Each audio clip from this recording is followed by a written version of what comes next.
मेरे पास एक्सेल में कुछ इस तरह का डेटा है एंड आप देख सकते हैं कि मैंने इस डेटा के बेस पर इस तरह के चार्ट को क्रिएट किया है।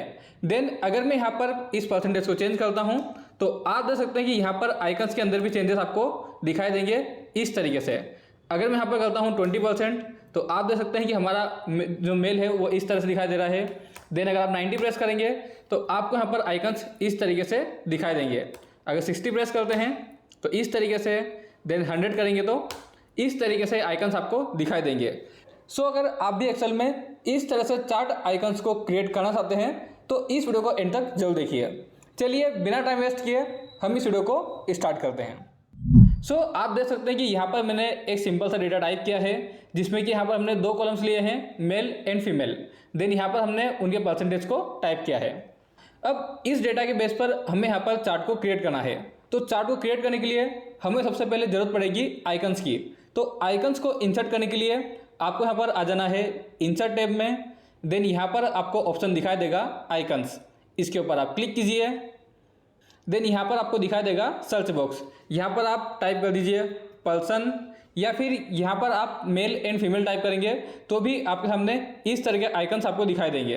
तो सबसे पहले आपको यहाँ पर इंसर्ट कर लेना है इस मेल आइकन को। देन यहाँ पर आपको एक और आइकन दिखाई देगा फीमेल, इसे भी आप सिलेक्ट कर लीजिए एंड इन दोनों को एक साथ इंसर्ट कर लीजिए। तो ये दोनों ही आइकन्स आपको इस तरह से दिखाई देंगे। अब आपको इन्हें डीसिलेक्ट करना है और अब आपको यहाँ पर किसी भी एक आइकन को सिलेक्ट करके इसे इस तरीके से अलग अलग कर लेना है। अब इन आइकन्स में से आप किसी भी एक आइकन को सिलेक्ट कीजिए, जैसे कि मैं इस मेल वाले आइकन को सिलेक्ट करता हूँ एंड कंट्रोल डी प्रेस करके आपको इन्हें डुप्लीकेट कर लेना है। अब इस आइकन्स को आप सिलेक्ट कीजिए और यहाँ पर आपको एक न्यू टैब दिखाई देगा ग्राफिक्स फॉर्मेट, इसके ऊपर आप क्लिक कीजिए। देन यहाँ पर आपको ऑप्शन दिखाई देगा ग्राफिक्स फिल, इसके ऊपर आप क्लिक कीजिए एंड जिस भी कलर से आपको इस पर्सन को फिल करना है उस कलर को आप सिलेक्ट कर लीजिए। जैसे कि यहाँ पर हम मेल के लिए चूज़ कर रहे हैं ग्रीन कलर। अब यहाँ पर जो सेकंड आइकन है इसके ऊपर आपको आउटलाइन को अप्लाई करना है। तो यहाँ पर आपको पहले फिल कलर में आना है एंड यहाँ से आपको कर देना है नो फिल। देन अब आपको यहाँ पर आ जाना है आउटलाइन में। देन आउटलाइन में आपको यहाँ पर इस सेम कलर को अप्लाई कर देना है। तो हमारा मेल आइकन इस तरह से दिखाई देगा। अब सेम प्रोसेस आपको यहाँ पर फीमेल आइकन के लिए भी करनी है। तो जल्दी से हम इस आइकन को कंट्रोल डी प्रेस करके डुप्लीकेट करते हैं। देन यहाँ पर हम इसे सिलेक्ट करेंगे, ग्राफिक्स टैब में आएंगे। देन यहाँ पर आपको गर्ल्स के लिए जो भी कलर चूज़ करना है, लाइक मैं यहाँ पर पिंक कलर को चूज़ कर लेता हूँ। उसके बाद सेकेंड आइकन को सिलेक्ट कीजिए, ग्राफिक्स टैब में आइए, फिल कलर को आप यहाँ पर नो फिल कीजिए। देन इसकी आउटलाइन को आप यहाँ पर पिंक कलर से सेट कर दीजिए। तो आपके पास में इस तरह से आइकन्स आपको दिखाई देंगे। अब आपको सिंपल इस कंप्लीट डेटा को सिलेक्ट करना है एंड अल्ट F1 प्रेस करके आपको यहाँ पर इस तरह के चार्ट को इंसर्ट कर लेना है, या फिर आप इंसर्ट टैब में आकर यहाँ पर आप चार्ट को इंसर्ट कर सकते हैं क्लस्टर्ड चार्ट को। ठीक है, तो इस तरीके से भी आपके सामने ये चार्ट आपको दिखाई देगा। तो दोनों ही ऑप्शन आपके पास में अवेलेबल है, आप किसी भी मेथड का यूज़ कर सकते हैं। तो ये चार्ट हमारे पास में इस तरह से आ जाएगा। तो फिलहाल के लिए मैं इन आइकन्स को यहाँ पर साइड में शिफ्ट कर देता हूँ ताकि हमें क्लियरिटी मिले। अब इस चार्ट में से आपको यहाँ पर इन चार्ट टाइटल को रिमूव कर देना है, इन परसेंटेज को आपको रिमूव कर देना है। देन यहाँ पर सीरीज को भी रिमूव कर देना है। देन यहाँ पर जो बैकग्राउंड लाइन आपको दिखाई दे रही है इसे भी आप रिमूव कर दीजिए। ठीक है, तो अब यहाँ पर सिंपल सा चार्ट हमारे पास में बनकर आ जाएगा। आपको यहाँ पर कुछ भी नहीं करना है, आपको सिंपल इस फर्स्ट वाले आइकन को सिलेक्ट करना है एंड कंट्रोल सी से कॉपी कर लेना है। उसके बाद आपको जो फर्स्ट वाली लाइन दिखाई दे रही है, अब यहाँ पर आपको इस ब्लू लाइन पर डबल क्लिक करना है। देन यहाँ पर कंट्रोल वी से इसे पेस्ट कर देना है। तो आप देख सकते हैं कि यहाँ पर आपका आइकन आपको इसके अंदर दिखाई देगा। इसी तरीके से आपको यहाँ पर सेकेंड आउटलाइन आइकन को सिलेक्ट करना है, कंट्रोल सी से कॉपी करना है। देन यहाँ पर आपको डबल क्लिक करना है, देन कंट्रोल वी से पेस्ट कर देना है। तो यह आइकन भी यहाँ पर पेस्ट हो जाएगा। इसी तरीके से हमें यहाँ पर इस फीमेल आइकन को सिलेक्ट करना है, कंट्रोल सी से कॉपी करना है। देन इस फीमेल वाले कॉलम के ऊपर डबल क्लिक कीजिए। देखिए अभी यहाँ पर ये दोनों ही कॉलम सिलेक्ट हो रहे हैं, बट हमें यहाँ पर केवल एक ही कॉलम को सिलेक्ट करना है।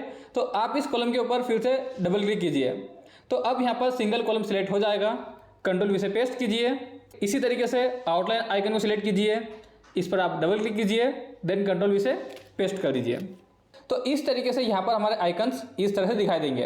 अब आपको यहाँ पर इन आइकन्स की ज़रूरत नहीं है, आप चाहे तो आप यहाँ से इन आइकन्स को रिमूव भी कर सकते हैं। अब यहाँ पर आपको इस फर्स्ट वाले आइकन को सिलेक्ट करना है, एंड राइट क्लिक करना है एंड यहाँ पर आपको ऑप्शन दिखाई देगा फॉर्मेट डेटा सीरीज, इसके ऊपर आप क्लिक कीजिए। देन आपके पास में इस तरह का टास्क पैन आपको दिखाई देगा। आपको यहाँ पर आ जाना है फिल एंड लाइन ऑप्शन में एंड यहाँ पर आपको एक ऑप्शन दिखाई देगा स्टैक एंड स्केल विथ, इसके ऊपर आपको टिक करना है। देन यहाँ पर आपको 1 को ही बाय डिफॉल्ट रखना है। अगेन सेकेंड आइकन पर डबल क्लिक कीजिए, इस स्टेप पर आइए। देन यहाँ पर स्टैक एंड स्केल विथ को सिलेक्ट कर लीजिए। इसी तरीके से इस प्रोसेस को आपको यहाँ पर सभी आइकन्स के ऊपर अप्लाई करना है।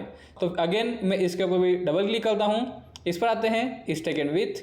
देन इस पर भी हम डबल क्लिक करेंगे, स्टैक एंड स्केल विथ को सिलेक्ट कर लेंगे इस तरीके से। उसके बाद आपको इस चार्ट में से किसी भी आइकन को सिलेक्ट करना है एंड यहाँ पर आपके पास में एक ऑप्शन दिखाई देगा सीरीज ऑप्शन, जिसमें कि आपको यहाँ पर सीरीज ऑप्शन दिखाई देगा एंड यहाँ पर आपको दिखाई देंगे 2 ऑप्शन। पहला यहाँ पर आपको दिखाई देगा series overlap, then second option आपको यहाँ पर दिखाई देगा गैप विड्थ। तो गैप विड्थ अभी आपको यहाँ पर दिखाई दे रही है 219, इसे आपको यहाँ पर कर देना है बिल्कुल 0। देन यहाँ पर अभी जो सीरीज ऑप्शन है वो यहाँ पर -27% पर सेट है, इसे आपको कर देना है 100%। और जैसे ही आप यहाँ पर 100% पर सेट करेंगे देन आप देख सकते हैं कि अब आपके पास में इस तरह के आइकन्स आ चुके हैं। देन आप जैसे ही इन परसेंटेज को चेंज करेंगे, लाइक यहाँ पर मैं करता हूँ 20, तो आप देख सकते हैं कि इस तरीके से यहाँ पर हमारे आइकन्स में भी चेंजेस हो रहे हैं। तो इस तरीके से आप MS एक्सेल के अंदर इस तरह के चार्ट को क्रिएट कर सकते हैं। वेल अभी तो हमने यहाँ पर केवल मेल एंड फीमेल का ही एग्जाम्पल लिया है। अब इसी मेथड का यूज़ करके आप यहाँ पर डिफरेंट चार्ट को क्रिएट कर सकते हैं। लाइक आप यहाँ पर प्रोग्रेस बार को डिजाइन कर सकते हैं, आप यहाँ पर बजट एंड एक्चुअल सेल्स को आप यहाँ पर डिजाइन कर सकते हैं, आप यहाँ पर टारगेट एंड सेल्स को आप यहाँ पर बना सकते हैं। तो डिफरेंट टाइप्स के चार्ट को आप यहाँ पर क्रिएट कर सकते हैं। तो आई होप आज का वीडियो आपको पसंद आया होगा, और अगर वीडियो पसंद आया है तो इस वीडियो को लाइक कीजिए एंड एक्सेल से रिलेटेड और भी इंटरेस्टिंग वीडियो देखने के लिए जल्दी से आप इस चैनल को सब्सक्राइब कर लीजिए और बेल आइकन को भी प्रेस कर लीजिए, ताकि फ्यूचर में आने वाली वैल्यूएबल वीडियोस आपसे मिस ना हो। फाइनली इस वीडियो को अपने दोस्तों के साथ में शेयर करना। मैं मिलता हूँ आपसे नेक्स्ट वीडियो में और भी इंटरेस्टिंग टॉपिक के साथ में। So stay tune, keep learning, stay with me. Thanks for watching guys.